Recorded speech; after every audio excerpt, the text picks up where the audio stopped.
नमस्कार दोस्तों, बात करेंगे protection of women from domestic violence act की, यानी कि घरेलू हिंसा अधिनियम जिसे हम कहते हैं 2005 का।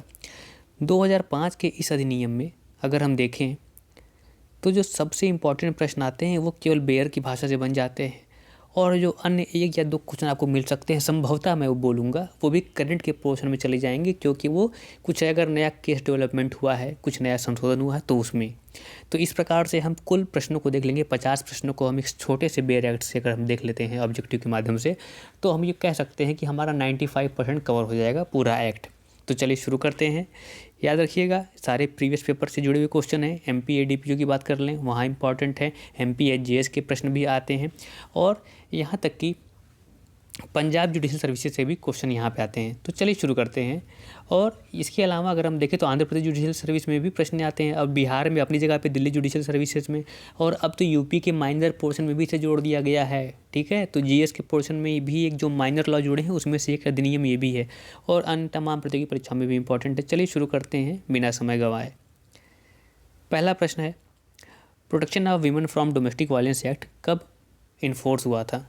तो अब देखिए इन्फोर्समेंट की डेट हमें याद करनी पड़ेगी हर एक्ट की, हर अधिनियम की। तो इसकी हो जाएगी हमारी 26 अक्टूबर सन 2006। अगला प्रश्न देखिए, in which of the following sections of the domestic violence act domestic violence term is defined? तो डोमेस्टिक वायलेंस को डिफाइन किया गया है हमारे सेक्शन 3 में। डोमेस्टिक वायलेंस को डिफाइन किया गया है सेक्शन 3 में। अगला प्रश्न देखिए, any order made by the competent court under the domestic violence act is enforceable? तो इसका आंसर क्या हो जाएगा हमारा?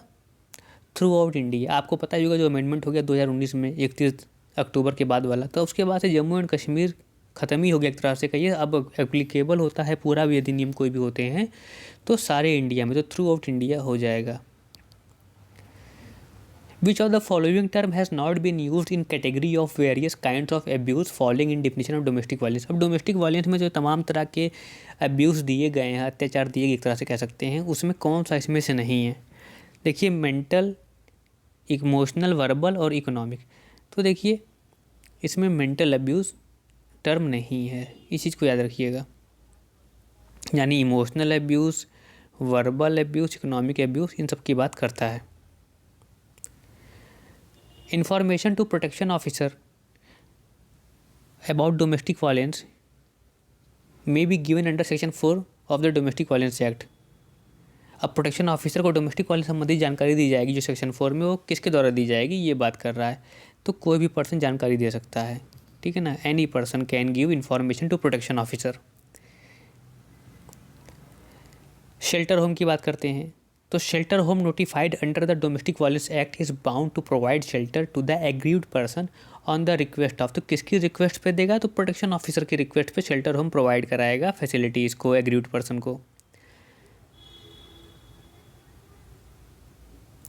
सातवां प्रश्न देखिए, which one of the following is not the function of protection officer under the section 9 of domestic violence act? तो प्रोटेक्शन ऑफिसर की कौन सी ड्यूटी नहीं है? टू असिस्ट द मजिस्ट्रेट, ये तो है ही, फंक्शन डिस्चार्ज करने में मदद करेगा। To maintain the list of service provider, ये भी है। To get the aggrieved person medically examine, ये भी है। To order for medical relief, जी नहीं, यही होगा इसका सही उत्तर, ठीक है ना, ये उसमें नहीं आता है। तो सही उत्तर हमारा डी हो जाएगा, क्योंकि यहाँ पूछ रहा था कौन सा प्रोटेक्शन ऑफिसर के काम जो दिए गए उसमें से नहीं है सेक्शन 9 के अंडर में। अब देखिए under section 8 of domestic violence act number of protection officer in each district में भी, तो हर डिस्ट्रिक्ट में कितने हो सकते हैं? जैसा स्टेट गवर्नमेंट उचित समझे, जितना आवश्यकता लगे स्टेट गवर्नमेंट को उसके हिसाब से है, कोई संख्या सीमित या निर्धारित नहीं है। A notice of date of hearing fixed under section 12 of the domestic violence act shall be given by the magistrate to the, तो किसको दी जाएगी? प्रोटेक्शन ऑफिसर को। सारे दायित्व देखिए प्रोटेक्शन ऑफिसर को ही दे दिए गए हैं, इस चीज़ को ध्यान रखिएगा। इसलिए उसके दायित्व और कर्तव्यों का जो पूरा मतलब जो दिए गए हैं उनको पढ़ना जरूरी हो जाता है। Which one of the following can not be registered as a service provider under section 10 of the domestic violence act? देखिए can not be registered as service provider, section 10 का जो डोमेस्टिक वायलेंस एक्ट है उसमें service provider के रूप में किसे register नहीं किया जा सकता है? ऑप्शन ए कह रहा है any voluntary association registered under societies act, इसको भी कह सकता है कंपनीज एक्ट में भी कहा जा सकता है। सी कह रहा है any company registered under any other law for time being in force, ये भी कह सकता है। डी कह रहा है any women rendering social service, जी नहीं, ये नहीं होगा, तो हमारा हो जाएगा ऑप्शन 10 का D. Protection order in favour of the aggrieved person under section 18 of the domestic violence act may be passed, तो कौन पास कर सकता है? मजिस्ट्रेट पास कर सकता है कोई भी प्रोटेक्शन ऑर्डर जो होगा एग्रीड के फेवर में सेक्शन 18 के अंदर। 12वां प्रश्न देखिए, on application for obtaining orders for relief under section 12 of the domestic violence act magistrate shall not ordinarily fix first date of hearing beyond, तो magistrate shall not ordinarily fix first date of hearing beyond 3 days from the date of receipt of application, ठीक है ना, 3 दिन। 13वां प्रश्न देखिए,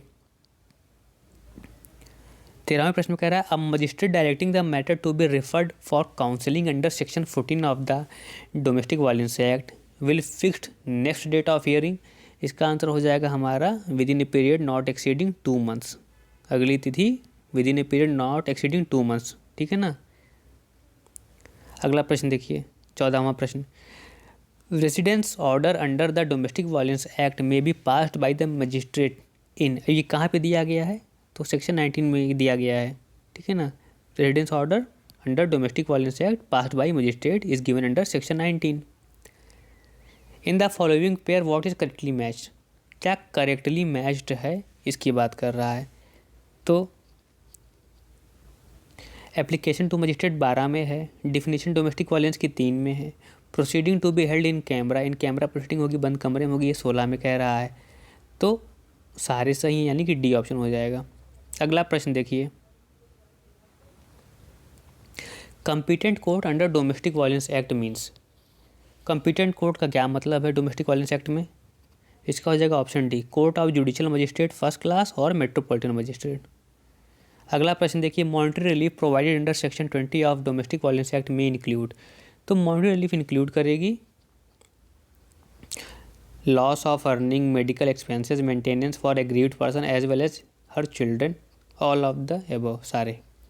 18वां प्रश्न देखिए, the magistrate under the DV act में pass an order to pay compensation for injuries इन, 18 का बी है, यानी कि सेक्शन 22।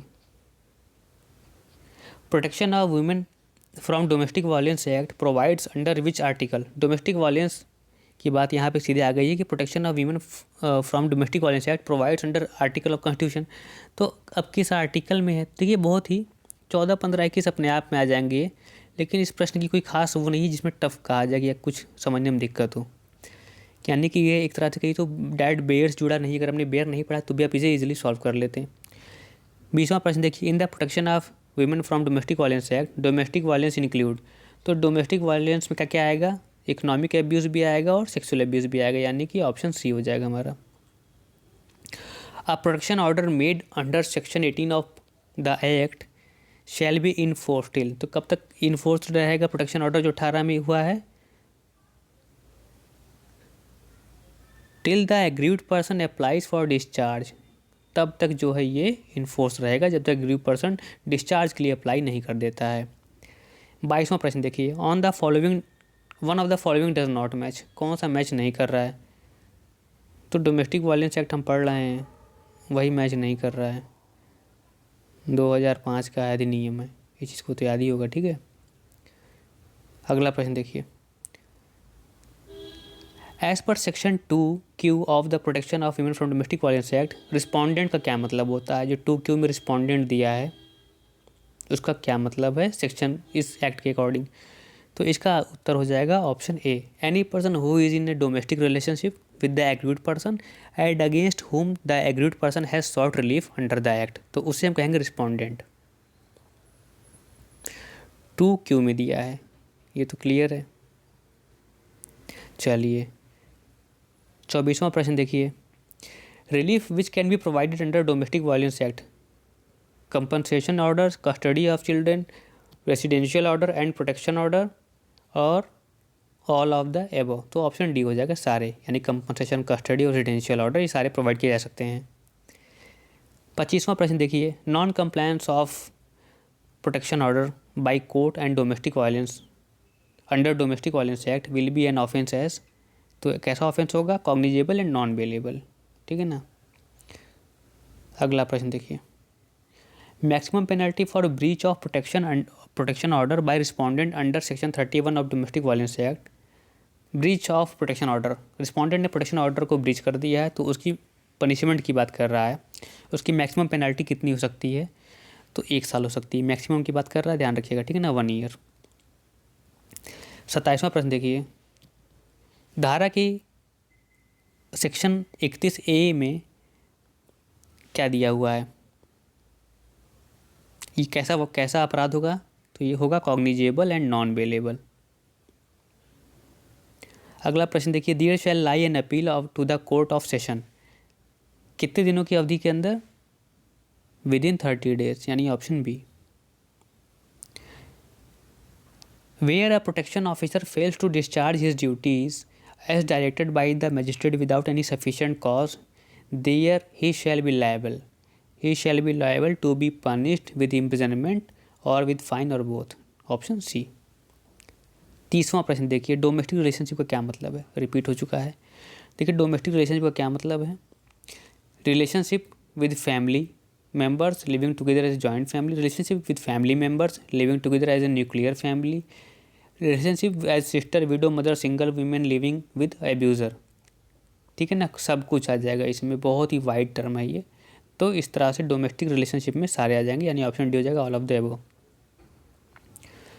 31वां प्रश्न देखिए, under the protection of women from domestic violence act, besides passing order for protection and residence a magistrate can pass, तो magistrate can pass custody order, compensation order, ex parte order और all of the above, ठीक है ना, सारे कर सकता है, तो ऑप्शन डी हो जाएगा।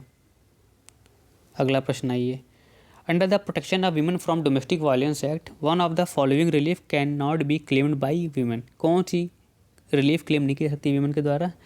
देखिए, डाइवोर्स, प्रोटेक्शन, मॉनिटरी रेजिडेंस, ये सब कर सकते हैं, लेकिन डाइवोर्स नहीं कर सकते हैं इसमें। 33वां प्रश्न देखिए, a protection order made by metropolitan magistrate shall be enforceable, इसका उत्तर क्या हो जाएगा? थ्रू आउट इंडिया, ठीक है ना। Which of the following is correct, तो सही हमें बताना है। The protection officer shall as far as possible be women, चलिए यही पहला उत्तर ये में सही मिल गया। द प्रोटेक्शन माफी, the power of magistrate under the act is, क्या पावर है? तो हम इसमें 25वां प्रश्न देख रहे हैं, 25वें प्रश्न का उत्तर हो जाएगा टू अटेम्प्ट, मजिस्ट्रेट की पावर की हम बात कर रहे हैं। पहला कह रहा है to attempt to communicate with aggrieved person and to isolate any assets used by both the parties, ठीक है। To pass protection under in favour of aggrieved person, चलिए ये भी सही है, यानी कि तीसरा भी सही होगा, क्योंकि चौथा ऑप्शन ऑप्शन डी है, यानी कि to enter a workplace or any other place frequently by aggrieved person above, तो all of the above. Who can file an application to the magistrate under section 12 of the protection of women from domestic violence act? 36 का answer D हो जाएगा, यानी protection officer aggrieved women and other person on behalf aggrieved women, all of the above. The magistrate shall fix the first date of hearing which shall not ordinarily be beyond gap days from the date of receipt of the application of the court. 37 का हमारा D हो जाएगा, 3 दिन question repeat हो गया है, देखिए। The magistrate shall endeavour to dispose of every application made under subsection 1 of section 12 within a period of dash date from the date of first hearing, तो इसका आंसर हो जाएगा हमारा ऑप्शन सी, 60 डेज। 38 का ऑप्शन सी, 60 डेज, यानी period of 60 days. 39th question देखिए, are notice of the date of hearing fixed under section 12 shall be given by the magistrate to the, तो किसे दी जाएगी ये नोटिस की जानकारी?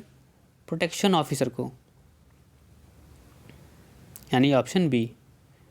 एसएचओ को नहीं, तो इसलिए ए एंड बी कन्फ्यूज मत हो जाइएगा। 40वां प्रश्न देखिए, protection officer shall serve notice on the respondent and on any other person as directed by magistrate within a maximum period of 2 days, 2 दिन के अंदर नोटिस सर्व हो जाएगी प्रोटेक्शन ऑफिसर के द्वारा, जो इशू करने का आदेश उसे हुआ है मजिस्ट्रेट से, ठीक है। In which of the following section every women in a domestic relationship shall have the right to reside in shared household whether or not she has any right title or beneficial interest in the same. तो 41 का हो जाएगा हमारा सी। 17 में ये बात कर रहा है सेक्शन 17। 42nd क्वेश्चन देखिए, under which section of the act magistrate may conduct the proceeding under this act in camera. तो इन कैमरा प्रोसीडिंग की बात हमारी 16 में की गई है, ठीक है ना। In which of the following cases has the supreme court of India held that the wife is only entitled to claim a right to residence in a shared household and a share household would only mean the household belonging to husband or the house which belong to joint family of which husband is a member। तो अब ये share house hold की बात जो आई है, इसका उत्तर हो जाएगा हमारा क्वेश्चन 43 का SR बत्रा वर्सेस श्रीमती तरुणा बत्रा, यानी ऑप्शन सी। अगला प्रश्न देखिए, in which of the following cases has the supreme court of India declared that word adult male in section 2Q of the protection of women from domestic violence act stands deleted. तो 44वें प्रश्न का उत्तर हमारा हो जाएगा Vijay Singh versus Lakshmi Singh 2015 का केस। अगला प्रश्न देखिए, the domestic violence act protect the protection officer for act taken in good faith. Protection officer के तमाम दायित्वों को उसके निर्वहन में तमाम तरह की दिक्कतें आती हैं तो उसे भी गुड फेथ का डिफेंस मिलता है। ये कहाँ पे दिया हुआ है? तो सेक्शन 35 में प्रोटेक्शन ऑफिसर को गुड फेथ में किए हुए कार्य का डिफेंस मिलता है। अगला प्रश्न देखिए, the protection of women from domestic violence act is now applicable whole of India. तो होल ऑफ इंडिया में जितने भी एक्ट जम्मू एंड कश्मीर के एक्सेप्शन को ख़त्म करते हुए हो रहे हैं वो 31 अक्टूबर 2019 वाले एक्ट से ही हो रहे हैं, जब 370 को एबॉलिश कर दिया गया है, ठीक है ना। तो 31 अक्टूबर 2019। तो ये तमाम प्रश्न थे, उम्मीद है आपको काफ़ी मदद मिली होगी। इनको आप जरूर लगा के जाइएगा, अन्य तरीके से भी आप तैयारी कर सकते हैं। धन्यवाद, शुभकामनाएं, चैनल पर बने रहें।